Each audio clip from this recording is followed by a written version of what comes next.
This is Revathi. Welcome to అందమైన కథల పొదరిల్లు. నా తనువున ప్రాణం నీకై. Episode number 252. మోహన్ రూమ్ నుండి వచ్చిన శ్రేయ వెళ్ళటానికి 2 అడుగులు వేసి మళ్ళీ వెనక్కి వచ్చి విండోల నుంచి చూస్తుంది. మోహన్ నిద్రపోతున్న బాబు చేతి మీద ప్రేమగా ముద్దు పెట్టి వాడికి దుప్పటి కప్పి కింద చాప పరుచుకొని బెడ్షీట్ దిండు వేసుకొని పడుకోవడం కనిపిస్తుంటుంది. అది చూసి మళ్ళీ లోపలికొచ్చి మోహన్ అని పిలుస్తుంది. తన పిలుపుతో మోహన్ కాస్త కంగారు పడినట్టుగా లేచి కూర్చొని మళ్ళీ ఏంటి వచ్చావు అని అడుగుతాడు. నీకు ఇంకా బ్యాక్ పెయిన్ తగ్గలేదా అని అడుగుతుంది బాధగా చూస్తూ. తగ్గలేదు అంటే బామ్ ఏమైనా అప్లై చేస్తావా అని అడుగుతాడు కోపంగా. చేయమంటే చేస్తాను అంటుంది అమాయకంగా. అది విని కోపంగా చూస్తూ చాప మీద నుంచి లేచి ఫాస్ట్‌గా తన దగ్గరికొచ్చి, తన మోచేతి దగ్గర గట్టిగా పట్టుకొని రూమ్ బయటికి నెట్టి లోపల నుంచి డోర్ పెడతాడు. అబ్బా! నేనేమన్నానని ఇంత మొరటోడిలాగా ప్రవర్తించాడు అంటూ మోహన్ పట్టుకున్న దగ్గర చూసేసరికి ఎర్రగా కంది కనిపిస్తుంది. చూడు కంది ఎలా నొప్పిగా అనిపిస్తుందో అని తిట్టుకొని పాపం బ్యాక్ పెయిన్‌తో బాగా బాధపడుతున్నాడనుకుంటా. ఆ పెయిన్ ఉన్న బాధలో నాతో ఇలా ప్రవర్తించి ఉంటాడు అని అనుకొని కొద్దిసేపటికి తన రూమ్‌లోకొచ్చి చాప, దిండు వేసుకొని పడుకొని పాపం బ్యాక్ పెయిన్‌తో చాలా ఇబ్బంది పడుతున్నాడట్టుంది. ఇలాంటి బ్యాక్ పెయిన్‌కి నాకు తెలిసిన ఒక డాక్టరున్నాడు. మోహన్‌ని అతని దగ్గరికి చూపిస్తే కరెక్టేమో అని అనుకుంటుంది. ఆర్య భోజనం ముగించేసి రూమ్‌లోకి వచ్చి, ఏంటో నేను ఇక్కడ ఇరుక్కొని పోయాను. తన బ్యాంకు నుండి పాస్‌పోర్ట్ సంపాదించుకునే వరకు నాకు ఈ తిప్పలు తప్పవు అని అనుకొని బాధపడుతుంటే, సాక్షి పాల గ్లాస్‌తో లోపలికొచ్చి డోర్ బోల్ట్ పెడుతుంది. పాల గ్లాస్‌తో వచ్చిన తనని చూసి అవాక్కవుతుంటాడు. సాక్షి డోర్ బోల్ట్ పెట్టి పాల గ్లాస్ తీసుకొని ఆర్య వైపుకు వస్తుంటుంది. అది చూసి ఆర్య కంగారు పడుతూ, ఇదేంటి ఏదో శోభనం పెళ్లి కూతురులాగా పాల గ్లాస్‌తో లోపలికొచ్చావు? అంటే ఈ పాలలో ఏదో మత్తు పదార్థం కలిపావు కదా! ఇప్పుడు నేను ఆ పాలు తాగితే నీతో శోభనం చేసుకుంటాను కదా! నేనసలు ఆ పాలు తాగను, నీతో శోభనము చేసుకోను అంటాడు మొండి వైఖరితో. ఆ మాటలకి ఉరిమి చూస్తూ, ఈ పాలు నీకోసం కాదు తెచ్చింది, నేను తాగటానికి. రోజు నైట్ పాలు తాగి పడుకోవటం నాకు అలవాటు అని కోపంగా చెప్పి గటగట పాలు తాగుతుంటుంది. ఓహో! తను తాగటానికా? అనవసరంగా నేను టంగ్ స్లిప్ అయ్యాను అని మనసులో అనుకుంటాడు. సాక్షి పాలు తాగి గ్లాస్ పక్కకు పెట్టి బెడ్ పక్కన ఉన్న బెడ్ లైట్ ఆన్ చేసి పడుకుంటుంది. రూమ్ మొత్తం డిమ్ కలర్‌లో అందంగా కనిపిస్తుంటే, బెడ్ మీద పడుకున్న తను ఇంకా అందంగా కనిపించి గుటకలు మింగుతూ, నాకు ఇంకొక రూమ్ ఇవ్వొచ్చు కదా! అంటాడు. గుడ్ నైట్ అంటూ కళ్ళు మూసుకుంటుంది. దొంగ మొహంది నన్ను ఎలాగైనా పడేయాలని చూస్తుంది. మనం అంత ఈజీగా పడే రకం కాదు కదా! తను నిద్రపోగానే ఎలాగైనా తన బ్యాంక్‌లో నుంచి ఆ పాస్‌పోర్ట్‌ని మనం దొంగిలించాలి అని అనుకొని, ఏంటో కాలేజీ రోజుల్లో అప్పుడప్పుడు అమ్మాయిలకు లైన్ వేయడం తప్ప, ఇలా అమ్మాయిల పక్కన పడుకుంది ఎప్పుడూ లేదు అని అనుకొని తనకు దూరంగా పడుకుంటాడు. కొద్దిసేపటికి సాక్షి నిద్రపోతుంది గానీ, ఆర్య నిద్రపోవడం లేదు. సాక్షి నిద్రపోతే తన బ్లౌజ్ బ్యాంకులో నుంచి పాస్‌పోర్ట్ దొంగిలించాలనే ఉద్దేశంతో నిద్ర కాసుకొని మరీ ఉంటున్నాడు. అలా టైం గడిచి 12 అవుతుంటుంది. సాక్షి గాఢ నిద్రలోకి వెళ్తుంది. హమ్మయ్య! నా పాస్‌పోర్ట్ ఇలాంటి టైంలోనే దొంగిలించాలి. కానీ ఎలా? తన బ్లౌజ్‌లో ఎలా చేపెట్టి ఆ పాస్‌పోర్ట్ తీసుకోవాలి అని అనుకొని లేచి కూర్చున్నాడు. అలా ఆలోచించగా ఒక థాట్ వచ్చి, హ్మ్. నేను తన బ్లౌజ్ వైపు చూస్తే తప్పు గానీ, చూడకపోతే తప్పు కాదు కదా! నేను కళ్ళు మూసుకొని తన బ్యాంకులో చేయి పెట్టి నా పాస్‌పోర్ట్ తీసుకొని జంప్ అయిపోతాను. కానీ జాగ్రత్తగా డీల్ చేయాలి అని అనుకొని తన నడుము మీద దిండు పెట్టి, ఆ దిండుకి ఇరువైపులా కాలు వేసుకొని కూర్చొని తన మొహం వైపు చూస్తాడు. బెడ్ లైట్ వెలుతురులో అందంగా కనిపిస్తుంటే కొన్ని క్షణాలు ట్రాన్స్‌లోకి వెళ్లి చూసి, ఓయ్ ఆర్య! నువ్వు తనకి పడిపోకు జాగ్రత్త. ముందు నీ పని కానిచ్చుకో అంటూ మనసు చెప్పింది వింటూ కళ్ళు మూసుకొని చెయ్యిని తన బ్లౌజ్ దగ్గరికి తీసుకెళ్తుంటాడు. నిదానంగా తన పైట కొంగును పట్టుకొని ఆ పైట కొంగుని పక్కకు వేశాడు. అనుకోకుండా కళ్ళు తెరిచాడు. బ్లౌజులో నుంచి తన పరువాలు అందంగా కనిపిస్తుంటే గుడ్లు మిటకరించి చూస్తున్నాడు. మళ్ళీ అంతలోనే కంట్రోల్ అవుతూ, చిచి! నా బుద్ధేంటి ఇలా పక్కదారి పడుతుంది? నాకు కావాల్సింది నా పాస్‌పోర్ట్. నా పని నేను చేసుకొని జంప్ అవ్వాలి అని అనుకొని కళ్ళు మూసుకొని చెయ్యిని బ్లౌజ్ దగ్గరికి తీసుకువెళ్తున్నాడు.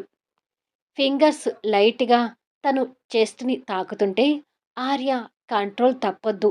నీకు కావాల్సింది పాస్‌పోర్ట్.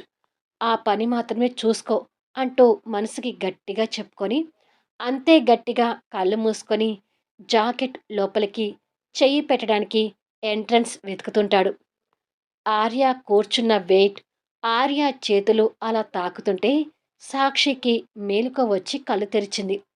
ఆర్య కళ్ళు మూసుకొని కూర్చున్న విధానాన్ని, చెయ్యిని జాకెట్ దగ్గర పెట్టి వెతకడం చూస్తూ కోపం తెచ్చుకొని, చెప్తా నీ సంగతి అని అనుకొని తన చేతికి అందే అంతలో ఉన్న బెడ్లెట్ స్టాండ్ తీసుకొచ్చి జాకెట్ వెతుకుతున్న ఆర్య చేతికి అంటించింది. దెబ్బకి ఆ లైట్ వేడికి చెయ్యి అంటుకుపోయి, అబ్బా! అంటూ గావు కేకతో కళ్ళు తెరిచి చెయ్యి వెనక్కి తీసుకున్నాడు. అక్కడ బెడ్ లైట్ పెట్టిన తనని కోపంగా చూస్తుండగానే మీద ఉన్న ఆర్యాని సాక్షి ఒక్క ఉదుటున పక్కకు నెట్టింది. దాంతో ఆర్య పల్టీ కొట్టి మరీ బెడ్ మీద నుంచి జంప్ అయ్యి తల ఫ్లోర్‌కి తగిలినట్టుగా టంగున సౌండ్‌తో కింద పడ్డాడు. అబ్బా! అంటూ అదిరిన తలని పట్టుకుంటాడు. సాక్షి కోపంగా పవిట కొంగు సరిచేసుకొని బెడ్ మీద నుంచి లేచింది. దయ, జాలి, కనికరం లేకుండా ఏంటి నన్ను అలా కింద పడేశావు? అంటూ నొప్పి పట్టిన తల రుద్దుకుంటూ లేచాడు ఆర్య. మరేంటి నీ తిక్క వేషాలు? నువ్వేదో నిగ్రహవంతుడివి అన్నట్టు ప్రగల్భాలు పలికావు కదా! ఇదేనా నీ నిగ్రహం? అని అడుగుతుంది. ఛీ! నేను ఆ ఉద్దేశంతో చెయ్యి నీ జాకెట్‌లో పెట్టలేదు అంటాడు. మరి ఏ ఉద్దేశంతో పెట్టావు? అని అడుగుతుంది. పాస్‌పోర్ట్ నువ్వక్కడ పెట్టావు కదా! పాస్‌పోర్ట్ తీసుకోవడం కోసం అక్కడ పెట్టాను అంటాడు. పాస్‌పోర్ట్ ఎప్పుడూ ఇక్కడే ఉంటుందనుకున్నావా? అని అడుగుతుంది. అక్కడ లేదా? మరి ఎక్కడ పెట్టావు? అని అడుగుతాడు. చెప్తారు మరి అంటుంది కోపంగా. కాస్త దయ ఉంచి చెప్పొచ్చు కదా! అంటాడు. నీ మీద దయ చూపిస్తే నాకు పాపం తగులుతుంది అని అంటుంది. దుర్మార్గురాలా! నన్ను ఏడిపిస్తున్నందుకు నీకే పాపం తగులుతుంది అంటూ బయటికి తిట్టే ధైర్యం లేక మనసులో తిట్టుకుంటాడు. పాస్‌పోర్ట్ డే టైమ్ మొత్తం నా బ్యాంక్‌లోనే ఉంటుంది.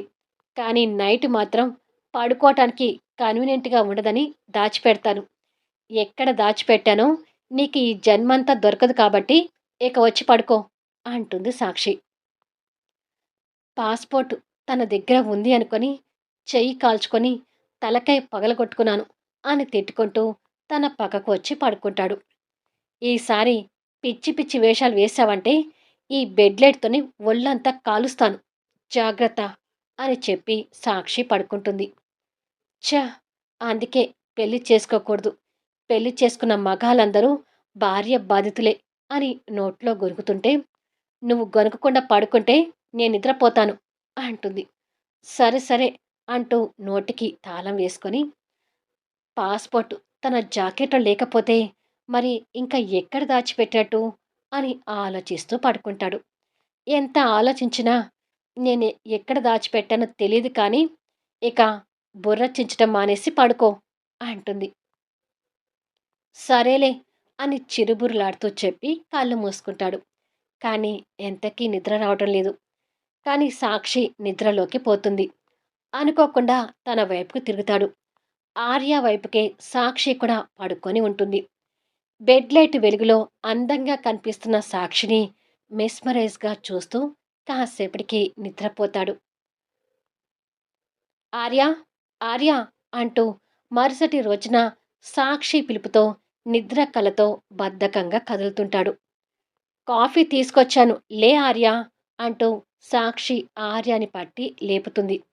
ఆర్య కళ్ళు తెరిచి తన వైపు చూసేసరికి సాక్షి తలస్నానం చేసి తడి జుట్టుని టవల్‌తో కట్టుకొని మంచి శారీ ధరించి పాపిట్లో ఎర్రని కుంకుమతో నుదుట్లో చిన్న స్టిక్కర్‌తో అందంగా కనిపిస్తుంటే కన్ను రెప్ప వేయకుండా అలాగే పడుకొని తనని చూస్తుంటాడు. నిన్నే ఆర్య! ఏం చూస్తున్నావు? అంటూ సాక్షి ఈసారి ఇంకాస్త గట్టిగా తడుతుంది. దాంతో ఆ లోకంలో నుంచి ఉలిక్కిపడి వచ్చి భుజం మీద ఉన్న తన చెయ్యిని విసిరికొట్టి కోపంగా లేచి కూర్చొని ఏంటి నన్ను టచ్ చేస్తున్నావు? అని అడుగుతాడు. ఆ! నీలాంటి అందగాడు ఈ భూమి మీద ఉండడని టచ్ చేస్తున్నానులే అంటుంది కోపంగా. నువ్వు అన్నంత కాకపోయినా పర్వాలేదు. నేను హ్యాండ్సమ్ గాయనే. కానీ నేను ఎంత హ్యాండ్సమ్‌గా ఉన్నా నువ్వు నన్ను టచ్ చేయాలా? అంటూ ఫోజులు కొడతాడు. నేను తాకింది నీ షోల్డర్‌నే ఇంకా ఎక్కడో కాదు. నువ్వు నా జాకెట్‌లో చేతులు పెడితే ఏం లేదు కానీ నేను నీ షోల్డర్‌ని తాకితే వచ్చిందా? అంటూ కోప్పడుతుంది. జాకెట్ అనగానే తన పరువాల వైపు చూస్తుంటాడు. ఆ చూపులకి సాక్షి ఆర్య నెత్తి మీద ఒకటేసి ఏంటి అక్కడ చూస్తున్నావు? అని అడుగుతుంది. ఛీ! నేను ఎప్పుడు చూసినా ఆ ఉద్దేశంతో చూడను. నా పాస్‌పోర్ట్ మళ్ళీ ఆ బ్యాంకులో పెట్టావా లేదా అని చూస్తున్నాను అని అంటాడు తల రుద్దుకుంటూ. భద్రంగా ఈ బ్యాంకులోనే పెట్టాను అంటూ తన చెస్ట్ మీద చేతులు పెట్టుకొని చెప్తుంది. కొంచెం ముందు లేచి తను ఆ పాస్‌పోర్ట్ ఎక్కడ దాచిపెట్టిందో చూడాల్సింది అని అనుకున్నాడు మనసులో.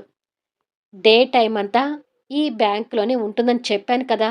రాత్రి మాత్రం ఎక్కడ ఉంటుందో నీకు తెలియనివ్వను. సో, పాస్‌పోర్ట్ గురించి వదిలేసి ముందు ఈ కాఫీ తాగు అంటూ వేడి కాఫీ కప్పు అరిచేతుల్లో పెట్టింది. అది సర్రున కాలగానే ఉఫ్! అంటూ ఇంకో చేత్తో కాఫీ కప్పు అందుకొని ఇండియా వైఫ్స్ భర్తకి కాఫీ ఇలా ఇస్తారా? అని అంటాడు కోపంగా. కాఫీ కప్పు చూడగానే తీసుకోకుండా పాస్‌పోర్ట్ అంటూ సోది వ్యవహారాలు పెట్టావే అనుకో, నేను కాఫీ కప్పు ఇలాగే ఇస్తాను అని చెప్పి, తర్వాత కాఫీ తాగి ఫ్రెష్ అప్ అవ్వు. ఇద్దరం కలిసి గుడికి వెళ్దాం అంటూ కబోర్డ్ దగ్గరికి వెళ్ళి ఆర్య వేసుకోవడానికి బట్టలు తీస్తుంటుంది. నువ్వు రమ్మంటే నేను గుడికి రావాలా? నేను రాను అంటాడు ఫోజుగా. ఖచ్చితంగా రావాలి అంటుంది బట్టలు తీసి పక్కన పెట్టి. ఏంటి డిమాండ్ చేస్తున్నావు? గుడికి, బడికి అంటూ నన్ను నీ వశం చేసుకోవాలనుకుంటున్నావేమో. అక్కడ నువ్వు నా పేరు మీద పూజలు చేస్తే నా భార్య మంచిది అని కరిగిపోతాననుకుంటున్నావేమో. నీ పప్పులు నా దగ్గర ఉడకవు. నీతో గుడికి కాదు కదా! అసలు గుమ్మం దాటి కూడా బయటికి రాను అంటాడు. నేను నీ మంచికే రమ్మంటున్నాను అంటుంది సాక్షి. కహానీలు చెప్పకు. నువ్వు నాకు చేసే మంచేముంది? నువ్వు ఎన్ని కథలు పడ్డా నేను రాను అంటాడు ఆర్య. అయితే నీ కర్మ అని చెప్పి సాక్షి అక్కడి నుండి వెళ్ళిపోతుంది. కర్మ అంట కర్మ. అమ్మో! నేను కాస్త ఆలోచిస్తే నన్ను దగ్గర చేసుకోవాలని చూస్తుందే. నేను చాలా జాగ్రత్తగా ఉండాలి. తనతో కలిసి ఎక్కడికి వెళ్ళకూడదు అని అనుకుంటుండగా, ఈలోపు ఆర్య వాళ్ళ బాబాయ్ శ్రీపతి గారి దగ్గర నుంచి కాలొస్తుంది. మళ్ళీ నెక్స్ట్ వీడియోలో కలుద్దాం. ఇప్పుడు సాక్షిని బతిమలాడుకొని మరీ గుడికి వెళ్ళే పరిస్థితి వస్తుందేమో! అద్భుతమైన కథనంతో ఆసక్తికరంగా సాగిపోయే కథా వీడియోస్‌ని మిస్ కాకుండా చూడండి.